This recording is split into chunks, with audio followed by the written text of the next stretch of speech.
G'day SuperCoaches, and welcome back to another edition of Damo's Team Talk, coming out of round 15, which is of course the last bye round. Thank the Lord. Praise be the SuperCoach gods that we, hopefully most of us got through unscathed, like myself. Could have been much worse, but thankfully it wasn't. As always, if you are tuning in for the first time, check out our content across our YouTube channel. Of course, our weekly podcast or vodcast, as you'll see it on our YouTube channel, is available in audio podcast form, so check that out if you prefer. And have a look around. There's Damo's Team Talk episodes like this. There's a new segment that we're releasing with regards to Talking Point, we're calling it, which is literally just the hottest talking point of the week that we take from our vodcast or podcast and put up in its sort of own self-contained form, just for, delivering on a bit of a silver platter for your good selves. Then we also have on Thursdays the team selection live stream, so be sure to check out that.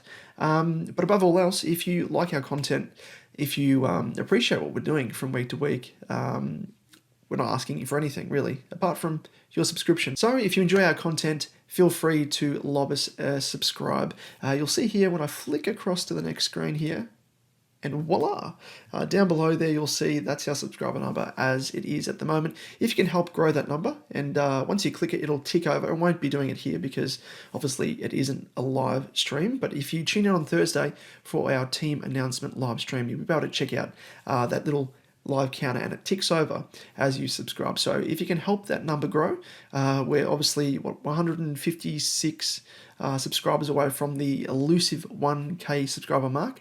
That would be awesome. So thank you so much in advance. But anyway, let's check out how my team went on the weekend. And I ended up scoring a 1,921, so it wasn't too bad, especially considering that I only had 17 players. So I was actually thinking I'd probably score at best around about 1,800. So to score in the vicinity of 1,900, it was absolutely fantastic. So super happy with that. In terms of ranking, I knew I was going to slide somewhat. I think a bulk of the competition, or at least those high up around about my ranking, had 18, so I was expecting to slide somewhat, and my goal was to at least try and clutch on to the 1,500 mark, and my wishes came true. So I ended up sliding in rank 399 spots to sit within the top 1,500 to now sit 1,472 rank overall. So all in all, not too bad, and could have been much, much worse, but just makes me think that if I had 18 players, I might have been able to push 2K or 2,100, like I've seen some people do on the weekend. So caps off to them, really. But as it turned out, and you'll see here when I jump across to my team, I do say that I had 17, but if you discount this score down here from my new recruit in Marek, I practically had 16 players, because I don't know if you can count the score of 16 as a bit of a contribution. So it's unfortunate, but it is what it is, and just happy that I was able to score that 1,900 plus score. So let's have a quick run through of my team, and we'll kick it off by having a look at what trades that I did. And if you tuned into last week's Damo's Team Talk, you would have seen that I ended up trading Petrarca into my side, and ended up putting the vice captaincy on him. Ended up scoring 121, so all in all, it wasn't too bad. I was awfully worried though, because I thought, lock that in. Once it goes over the 120 mark, don't stuff around, especially on a bye week. Don't play silly buggers. Lock that in. And my backup captaincy or vice captain option was Josh Dunkley, and he was on around about, I think it was 80, maybe 80 or thereabouts at halftime, and I thought he was on track for about 160 plus. But thankfully he slowed up for my sake. So I ended up scoring a 122 dunks, but outside of that, my, original option was Dunks as my VC and Laird as my captain. So all in all, I actually didn't fare that badly. Only lost out on 4 points between Laird and Petrarca, and literally 1 point between Dunks and Petrarca. So all in all, a decent captaincy or vice captain choice in this case.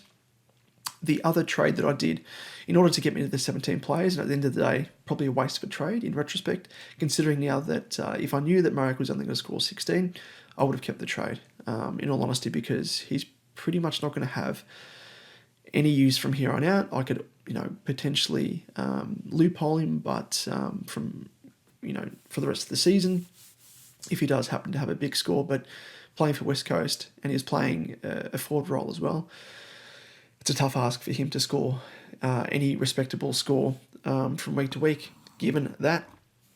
But let's have a quick run through of the highs and lows. So Nicky Dacos, 132, awesome. Stewart, 111. Dawson, 149. And I thought might have been a bit of a flip in scoring. I thought Laird might have scored closer to that and Dawson maybe a 120 odd. But I don't imagine many would have had the captaincy on Dawson, considering that his form's been pretty up and down in recent weeks. Sinclair bounced back with a 133, finally hitting those ceiling scores that we really dearly were hoping for when we got him into our sides. So happy with that. Whittle, a 51, so just ticking along. Probably going to be a stepping stone at this stage, I think. Helped out across the buys, obviously. But I was hoping for a bit of a higher score there without Sicily in defence for Hawthorn. But you'll see down here his teammate in Seamus Mitchell ended up shouldering most of the work, I think, and delivering more dividends in this case here with a 98. So super happy with that, and just, I guess, validates the reason why I want to keep Seamus Mitchell as a season-long keeper as coverage. And it goes without saying that forward defensive DPP also helps as well for Seamus Mitchell. Moving on to the midfield, Petrarca, as I said, 121 on debut. Very, very good. Laird, 125. Impressive. Merritt, 126. Lockie Neal, 114. Matty Johnson, MJ. Gee whiz. I know some people, threw some shade his way and he copped a fair bit of flack. But he did get subbed out in the previous round with a corky. Didn't really get too many CBAs off the back of O'Meara coming into the side, but he did really, really bounce back. So super happy with MJ. And another guy that's ticking along nicely, making some bulk cash. And he's going to come in handy if you want to trade him out as a bit of a stepping stone to a genuine primo. His break-even's now at 47. He went up 30.2k on the weekend. Overall, when he's been able to get CBAs, like these games here, he's looked pretty good. He might be a decent shout for, he might only cost you about an extra 70k in a couple of weeks potentially. Even after this coming week, if he scores well against the Dogs, might only cost you about 70 odd k to upgrade him to a Callum Mills. So keep that in mind, and it's something that I'm looking at very, very closely. Outside of that, Dev Robertson, he was in the ticker tape parade for us last week, punching at that 90 odd score.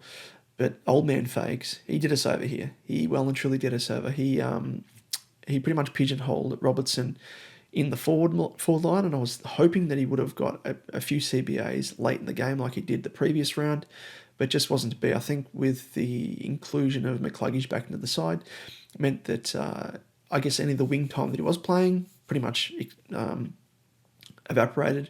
But I thought CBAs, I thought he might have been in the rotation just to sort of give, Dunks and Neil a bit of a chop out when they were on the bench. But old man Fags, mate, what are you doing to us? So that was probably the most disappointing of the week outside of Marek, obviously. In the ruck, Marshall, 99, not too bad.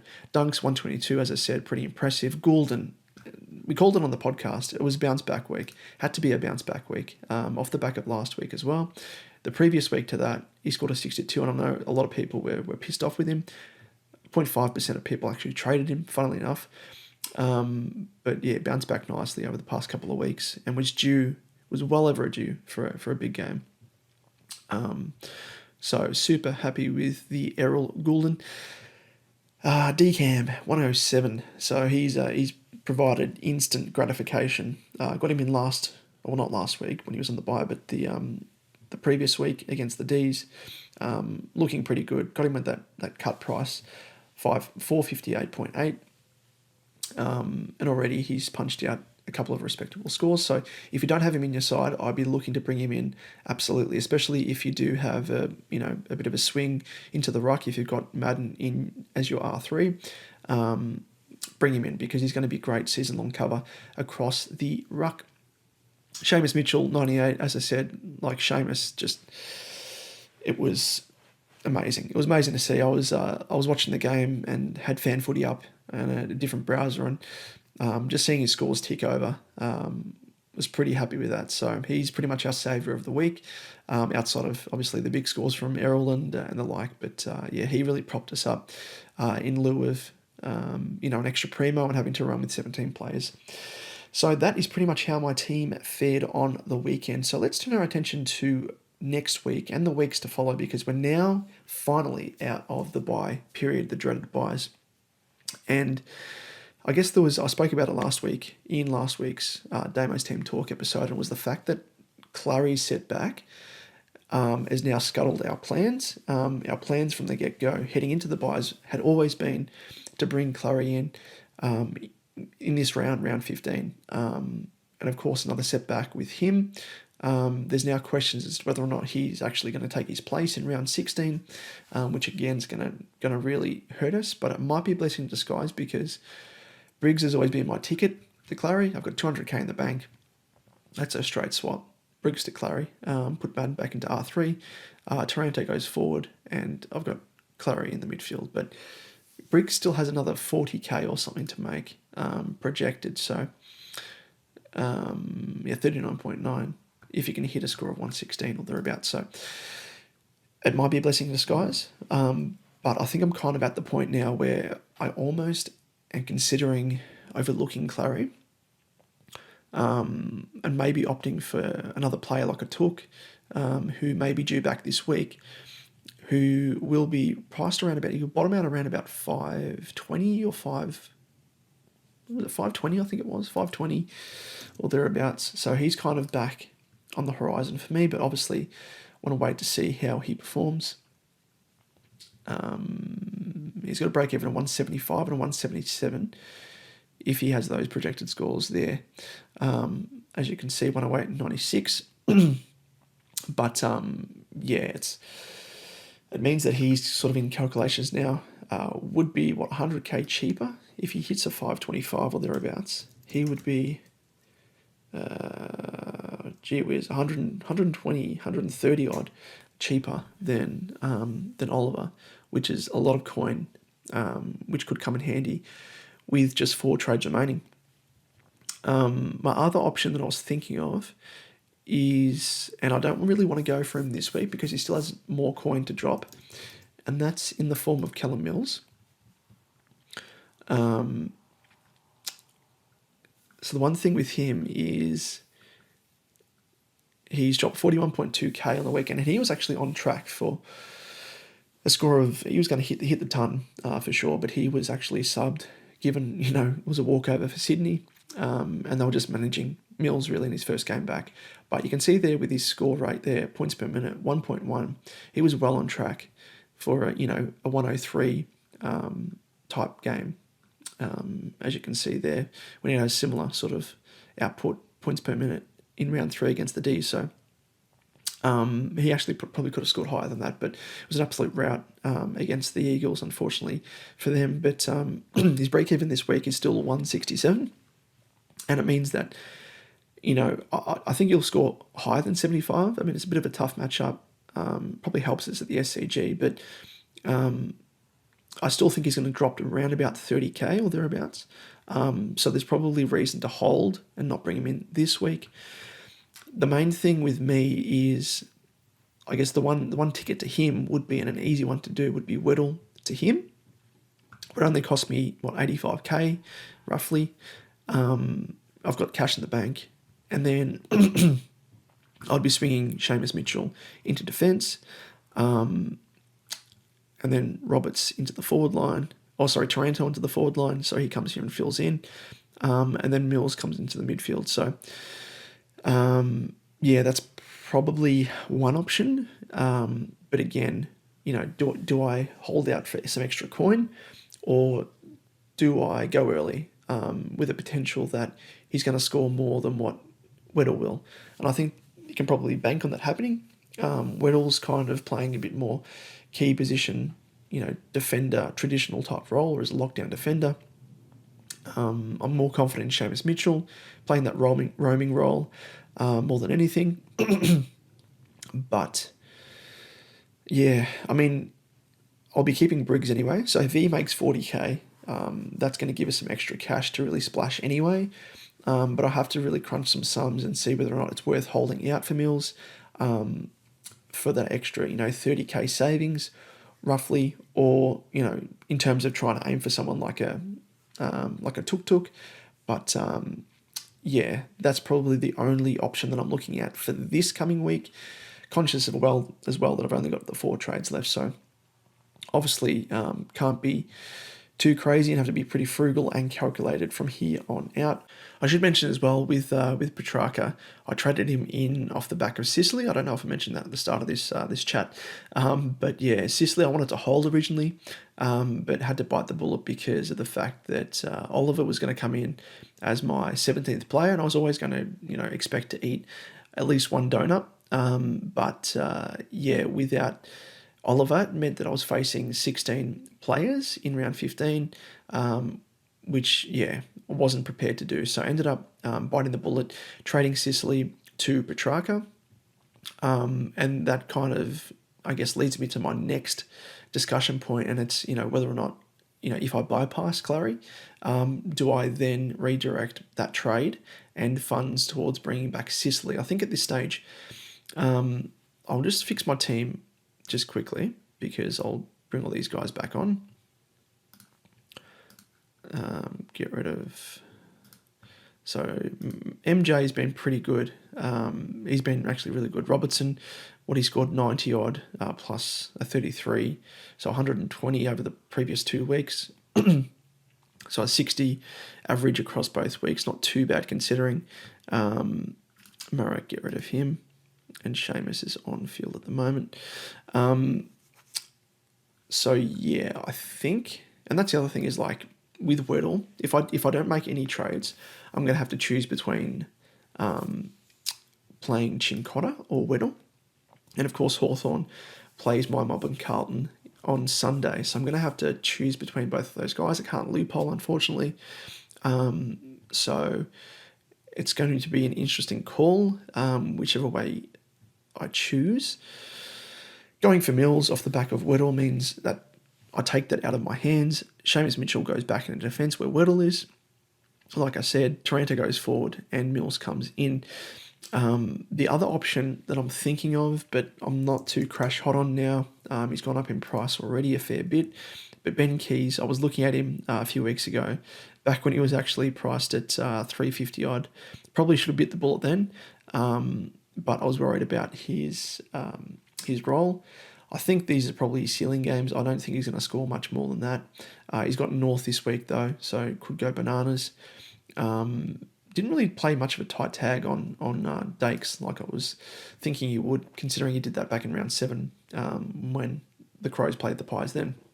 But anyway, it's much of a muchness. But I think I'd much prefer at that price point to go for a Mills anyway, just in terms of historically the averages and the ceiling that we know that Mills can hit compared to Keys, I think is more beneficial. Sure, Keys has got good DPP as a forward midfielder, but again, my forward line's going to be stacked when I switch Taranto into the forward line, and I'm probably in need of some quality midfielders more than anything. So that's pretty much my thinking there. Yeah, outside of that, is there anything else?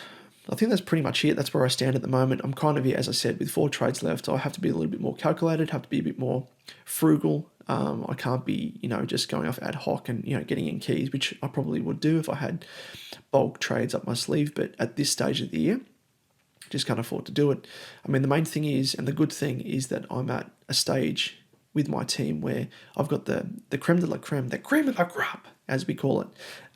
Sorry, I don't want to scream too loud because the wife's sleeping and I don't want to wake her up because I don't want to feel her wrath. Yeah, like the players that I've got on my team, I'm pretty happy with.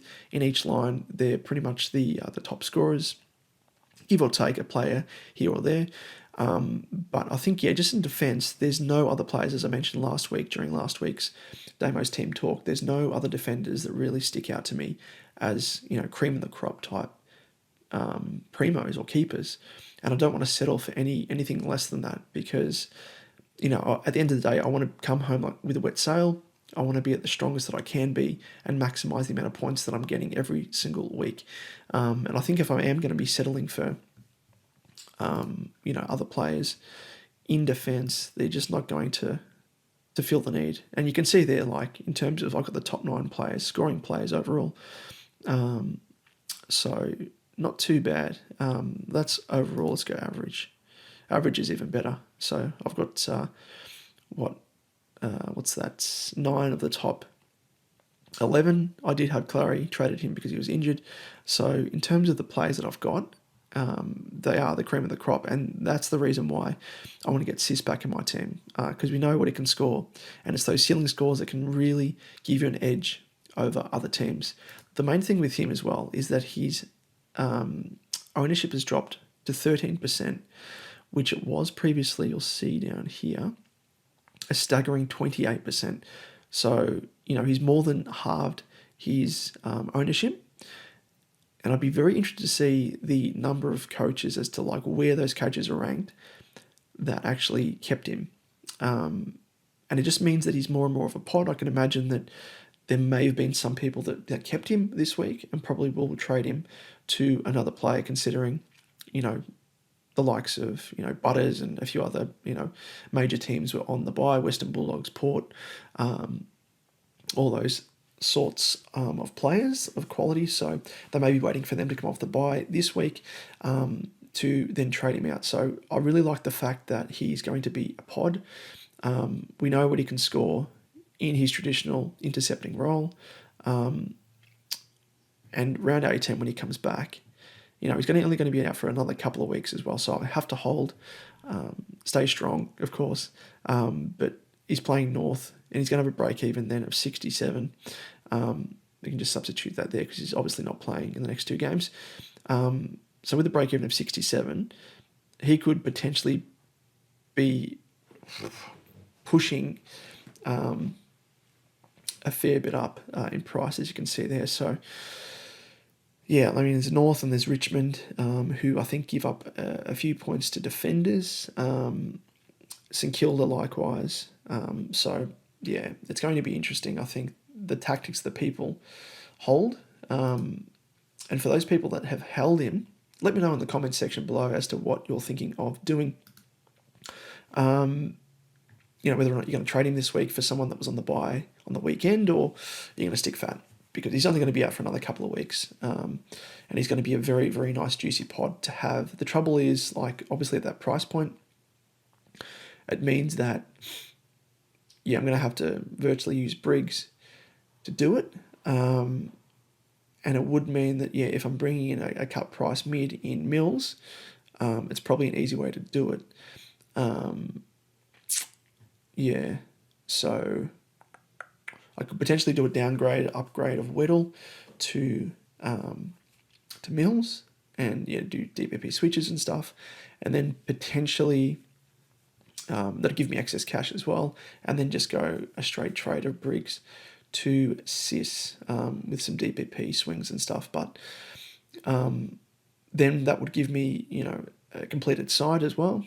It'll give me the fact that I think MJ, I'll keep him as a bit of cover. Dev Robertson obviously as well, Chincotti in defence, with Seamus Mitchell as a bit of a swing. And I'll be down to a 1 trade. But that'll be round 18, which then it'd be, 6 weeks to go. So 1 trade across 6 weeks with, bench cover. It's probably not ideal. Even if I am getting in the cream of the crop in Sicily. But I'm pretty much resigned to the fact that Clarry may not be worthy of a pick from here on out. If he comes back, he's got a high break even. It's probably worth waiting a week anyway. And I don't know what it is. It's just what Melbourne's doing in terms of their fitness staff and how transparent they're being. It's pretty shit. And annoying and frustrating, but it is what it is. Let's wrap it up by just going through quickly some VC and C options. Actually, just before we do that, I just want to see what Trade Assist recommends we do. M. Johnson to Fletcher. We don't need the cash yet. No. it's always interesting what that throws up, that AI. Not quite as smart as what it could be, but just wait until it learns. It become super smart. Where are we? So let's just switch across to SuperCoach Plus just to give us a bit of a look at the way things stand and the way projections look. Nicky Dacos against Gold Coast, pretty decent VC option or captaincy option there. Adelaide play North. You'd be silly to look elsewhere, I think, for a VC. But potentially Dunkley might go all right against Richmond. They have been giving up some points to opposition midfielders, so potentially he's been in great form, as we know. Sydney against Geelong against Sydney. There's no one really there. You could go Stewart, but there's the next game there. I think Adelaide and North Melbourne stands out like dog's balls. You've got to look at that very, very closely. I think flip a coin between Jordan Dawson and Rory Laird, and away you go. See how you fare with that. Makes me wonder if they actually played North. Who did they play recently? Oh, it was West Coast they played. And I chose Laird over Dawson, which was a great choice because Laird ended up scoring 156, and I think Dawson struggled to hit the ton, or thereabouts, surprisingly, I think from memory, because I would have been kicking myself. Yeah, he scored 95, so, but yeah, obviously made up for it on the weekend against the Pies. But that's pretty much, I think, the route I'm going to go down is the vice-captaincy on Laird. AFL have done it to us again. They've scheduled 2 games on at the exact same time. How fucking hard is it for the AFL? Excuse the French, but how hard is it for the AFL to schedule a fixtured round where there's no like crossover in terms of games starting at the exact same time? Like, that is so piss poor, so piss, especially considering we've got a Thursday night game. Like, jeez, ridiculous. Anyway. I would have said potentially Bond against Freo. Maybe Merritt? How's Merritt go? I know Taranto's been on a tear as well. Merritt, bit of a mixed bag there.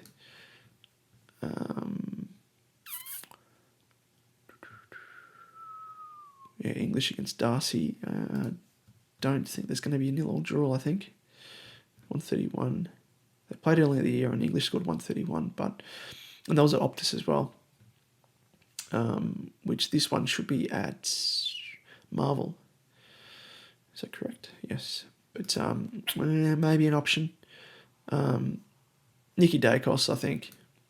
They might try a run with roll again, but don't know who Gold Coast have to play on him. But no, I think we'll stick with the original plan, Laird vice-captain, and then potentially I might even look at Petrarca, who's also been in awesome form. Scored an 83, 123 and a 116 in his previous 3. He's been in pretty good form, especially without Clarry. That's the thing as well. Like, he should have scored more than 95. I think he turned it over a few times against the Pies. So yeah, maybe that's my captaincy option, is track against the Giants. Because yeah, if Clarry doesn't play again, then yeah, I'll strongly consider that. Taranto against the Lions. He's also been in awesome form. Maybe. He hasn't really scored well against them historically, as you can see there. We'll have to reassess. I think we'll chat about it more, obviously, in the weekly podcast and vodcast proper. So check that out, which will be released usual time, around about Tuesday night, Tuesday night. It should be. We'll try and get that out, especially considering that there's another Thursday game. So we'll get that out to you guys and girls out there that are tuning in. That's pretty much it, I think. Heading into next week, pretty happy with my side as it is. As I said, after weigh up, trading out Weddle, do I do it early with him? Do I bring in Mills earlier? Do I leave things as is? Weddle's got a break even of 81, so he's going to drop in price. Do I offset that by the the price that Mills could potentially drop is going to be more than what Weddle's is. So, from a money perspective, it's going to come out positive. But from a scoring perspective, I think, you can bank on Mills scoring more than Weddle. Let's just have a quick squeeze as well in terms of, go to our trusty DFS Australia website, and we'll check out CBAs. So I think Mills had around about 20% or thereabouts. Keep in mind that he only played, the 3 quarters, or if that. He had 24%. So, obviously didn't play a bulk of it there. I think he played more of a wing role on the weekend. And the time on ground, he only played half a game. So 70, 70, this is fantasy. But I think that shows the scoring rate that he had. If he played a full game, he scored 77 in 55 minutes time on ground. So you can extrapolate that out, and it would have been around about 140. But again, against West Coast, this week he faces the Cats. Tougher opposition, obviously. But if he plays that wing role again, it might be favourable. But previously to that, he was actually coming into his own, and the 2 games prior to him getting injured, he had a 47% CBA rate and then a 63% CBA rate. So I think, considering that he played 24% CBAs in 55% time on ground, extrapolate that out to another half, and it would have been close to around about this mark, a 45 to a 50% CBA rating. So I think that's pretty favourable, and it shows that I guess he's going to be reclaiming the role that he had previous to getting injured, which, again, was around the ground, played some wings. I'm pretty bullish on him. So he's probably one guy that I'm going to have to make a call on this week. And I won't mind if I bring him in early. As I said, I've got Briggs who's making cash for us, but I'll have to crunch some numbers because, if I'm looking to prioritise bringing in either Took or maybe Sis back into the team, work out who's going to be more favourable and who's more gettable with the 4 trades that I have in hand. But that's pretty much me for this week and for this episode of Damo's Team Talk. As always, if you have any questions, comments, send them down below. And as you can see there, as I point down below, that's our subscriber number. If you can help us catapult us to the 1K subscriber mark, that would be fantastic. I think we're going up by around, I think it's between 5 to 10 subscribers every week. So I guess over the course of the next 10 weeks, if that, it's going to be 9 weeks, roughly. So it means that, we're going to still fall short with that current rate of subscriber number. So if you can help us get to that number, that 1K subscriber number, see that little ticker move over and roll over, give us a sub, and we'll be eternally grateful for that. And let us know as well in the comments if you sub below, because we want to give you a bit of a shout out as well. We want to give back to the community and really thank the individuals that support us from week to week as well. So that's pretty much me for another week. We'll see you, and hopefully you came out of the buys unscathed or relatively unscathed. And we'll see you on the podcast proper and vodcast as well on YouTube here. So we'll catch you same time, same place. We'll see you then. All the best.